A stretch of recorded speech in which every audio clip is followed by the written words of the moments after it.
ಜೊಯ್ಡಾ ತಾಲೂಕಿನ ಅನ್ಮೋಡ ಅಬಕಾರಿ ತನಿಖಾ ಠಾಣೆಯ ಹತ್ತಿರ ಅಕ್ರಮವಾಗಿ ಸಾಗಿಸುತ್ತಿದ್ದ ಗೋವಾ ಮದ್ಯ ಹಾಗೂ ವಾಹನ ವಶ. ಜೊಯ್ಡಾ ತಾಲೂಕಿನ ಅನ್ಮೋಡ ತನಿಖಾ ಠಾಣೆಯ ಹತ್ತಿರ ಗೋವಾದಿಂದ ಬರುತ್ತಿದ್ದ ವಾಹನಗಳನ್ನು ತಪಾಸಣೆ ಮಾಡುತ್ತಿದ್ದ ಸಂದರ್ಭದಲ್ಲಿ ಅಕ್ರಮವಾಗಿ ಗೋವಾ ಮದ್ಯವನ್ನು ಸಾಗಿಸುತ್ತಿದ್ದ ವಾಹನ ಸಹಿತ ಸರಾಯಿಯನ್ನು ಅನ್ಮೋಡ ಅಬಕಾರಿ ಪೊಲೀಸರು ವಶಪಡಿಸಿಕೊಂಡಿರುವ ಘಟನೆ ಶುಕ್ರವಾರ ಮಧ್ಯಾಹ್ನ 2 ಗಂಟೆ ಸುಮಾರಿಗೆ ನಡೆದಿದೆ. ಕೊಪ್ಪಳ ಜಿಲ್ಲೆಯ ಯಲಬುರ್ಗಾ ತಾಲೂಕಿನ ತೇರಳಕಟ್ಟೆ ನಿವಾಸಿ ಮಂಜುನಾಥ್ ಕರಿಹನುಮಂತಪ್ಪ ನೆಲಜೇರಿ ಎಂಬಾತನು ಟಾಟಾ ಕಂಪನಿಯ ಇಂಟ್ರಾ ಪಿಕಪ್ ವಾಹನದಲ್ಲಿ ಅಕ್ರಮವಾಗಿ ಗೋವಾ ಸರಾಯಿ ಸಾಗಾಟ ಮಾಡುತ್ತಿರುವುದು ತನಿಖೆಯ ವೇಳೆ ಬೆಳಕಿಗೆ ಬಂದಿದೆ. ಈತನನ್ನು ದಸ್ತಗಿರಿ ಮಾಡಿ ಪ್ರಕರಣವನ್ನು ದಾಖಲಿಸಿಕೊಳ್ಳಲಾಗಿದೆ.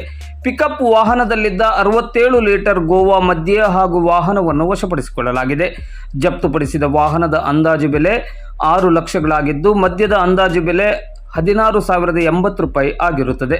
ಮಂಗಳೂರು ಅಬಕಾರಿ ಜಂಟಿ ಆಯುಕ್ತರ ನಿರ್ದೇಶನ ಮತ್ತು ಅಬಕಾರಿ ಉಪ ಆಯುಕ್ತರ ಮಾರ್ಗದರ್ಶನ ಹಾಗೂ ಅಬಕಾರಿ ಉಪ ಅಧೀಕ್ಷಕರ ಸೂಚನೆಯ ಮೇರೆಗೆ ಅಬಕಾರಿ ಉಪನಿರೀಕ್ಷಕರಾದ ಟಿ.ಬಿ. ಮಲ್ಲನ್ನವರವರ ನೇತೃತ್ವದಲ್ಲಿ ಸಿಬ್ಬಂದಿಗಳಾದ ಆನಂದ್ ರೆಡ್ಡಿ, ಶ್ರೀಶೈಲ್ ಹಡಪದ್ ಮತ್ತು ರಮೇಶ್ ರಾಥೋಡ್ ಅವರು ಈ ಕಾರ್ಯಾಚರಣೆಯಲ್ಲಿ ಭಾಗವಹಿಸಿದ್ದರು.